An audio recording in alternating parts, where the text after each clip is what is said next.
గురుభ్యో నమః. శ్రావణ అమావాస్య. శ్రావణ అమావాస్య ఆగస్టు 23వ తారీఖు వస్తుందండి. దాని గురించి తెలుసుకుందాం మనం ఈరోజు.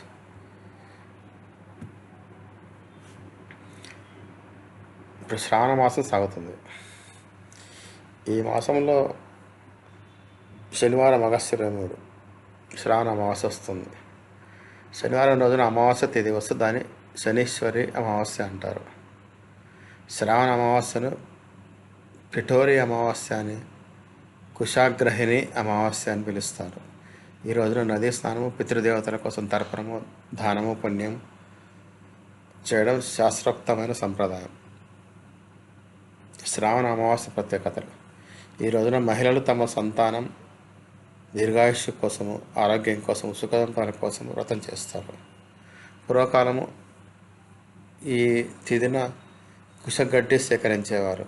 కుశ అనేది ప్రత్యేకమైన గడ్డి. ఇది పూజలు, పితృదేవతల శ్రాద్ధ తర్పణాలలో తప్పనిసరిగా ఉపయోగిస్తారు. శ్రావణ అమావాస్య నాడు సంవత్సరం పొడవునా ఉపయోగించే కుశగడ్డి సేకరించబడుతుంది. పితృపక్షానికి వచ్చే శ్రావణ అమావాస్య నాడు పితృదేవతల కోసం శ్రాద్ధ తర్పణం, ధూపధ్యానం చేయడం అత్యంత ముఖ్యమని చెబుతారు. విశ్వాసం ప్రకారం పితృపక్షంలో పితృదేవతలు ఇంటికి వస్తారు. ఈసారి పితృపక్షం సెప్టెంబర్ 8, కొన్ని చోట్ల 7 అని చెప్తారు, కొంచెం 8 అని చెప్తారు. చెక్ చేసుకోవాలండి క్యాలెండర్లో. సెప్టెంబర్ 7 నుంచి ప్రారంభమవుతుంది. ఈరోజు గంగా, యమున, నర్మదా, క్షిప్ర వంటి పవిత్ర నదులలో స్నానం చేసి సూర్యునికి ఆర్ఘ్యం ఇవ్వాలి. నదీ స్నానం సాధ్యం కాని వారు ఇంట్లోనే నీటిలో గంగాజలాన్ని కలిపి స్నానం చేయవచ్చు. స్నానం తర్వాత తామ్రపాత్ర అంటే రాగి చెంబు అన్నమాట, రాగి పాత్రలో సూర్యునికి నీళ్లు సమర్పిస్తే అది తీర్థ స్నాన ఫలితం ఇస్తుందని విశ్వాసం. శ్రావణ అమావాస్య నాడు నల్ల నువ్వులు, నువ్వుల నూనె, నల్ల కంబలి, చెప్పులు, గొడుగులు, బట్టలు, ధాన్యం, ఆహారము, నూనె, నెయ్యి మొదలైన వాటిని దానం చేయడం శ్రేయస్కరం.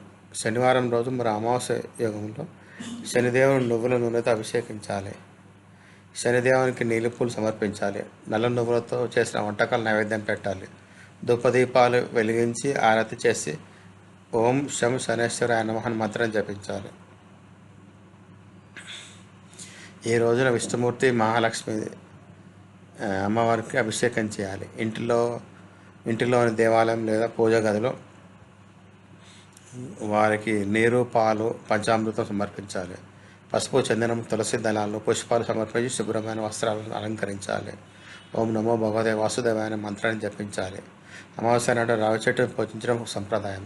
ఈరోజు రావి చెట్టు కింద దీపం వెలిగించి 7 ప్రదక్షిణలు చేసి ఓం శం శనేశ్వరాయ అనే మంత్రం పఠించాలి. ఈ రోజున ఆవులు, కాకులు, కుక్కలకు ఆహారం పెట్టాలి.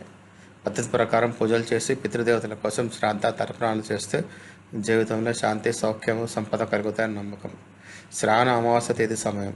భాద్రపద అమావాస్య తేదీ అంటే నార్త్ ఇండియాలో భాద్రపద ఉంది. మనకు యాక్చువల్గా మనకు శ్రావణ అమావాస్య అంటే నార్త్ ఇండియాలో ఆల్రెడీ భాద్రపదం స్టార్ట్ అయింది. శ్రావణ అమావాస్య తేదీ ఆగస్టు 22, 2025 ఉదయం 11:55 AM నుంచి ప్రారంభమై ఆగస్టు 23 ఉదయం 11:35 వరకు ఉంటుంది. ఇతర పంచాంగం ప్రకారం ఆగస్టు 22 11:56 AM నుంచి ఆగస్టు 23 11:36 AM వరకు తిథి పేర్కొంటున్నాయి. సమగ్రంగా చెప్పాలంటే ఆగస్టు 22 ఉదయం 11:55-56 మధ్యన ప్రారంభమై ఆగస్టు 23 11:35-36 ఉదయం ముగుస్తుంది అన్నమాట. ప్రత్యేక ముహూర్తం అంటే శని అమావాస్య కోసం. శని అమావాస్య అనుకూల ప్రత్యేక ముహూర్తం పూజా స్నానం పనిచేసేందుకు. స్నాన సమయం ఉదయం 4:26 AM నుండి 5:10 AM వరకు ఉంటుంది. పూజా ముహూర్తం 7:32 నుంచి 9:09 వరకు ఉంటుంది. శనిదేవునికి ప్రత్యేక పూజ సాయంత్రం 6:52 నుంచి 8:15 దాకా ఉంది.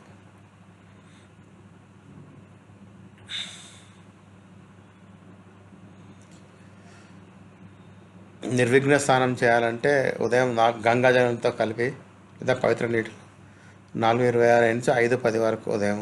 ప్రధాన పూజకు అంటే తర్పణ, దాన, మంత్రోచ్చారణ ఇవన్నీ 7:32 AM నుంచి 9:09 వరకు. శనిదేవునికి అభిషేకం ఆరతి అన్నీ 6:52 సాయంత్రం నుంచి 8:15 వరకు. శనీశ్వర శాంతికి మంచిది. ధన్యవాదాలు.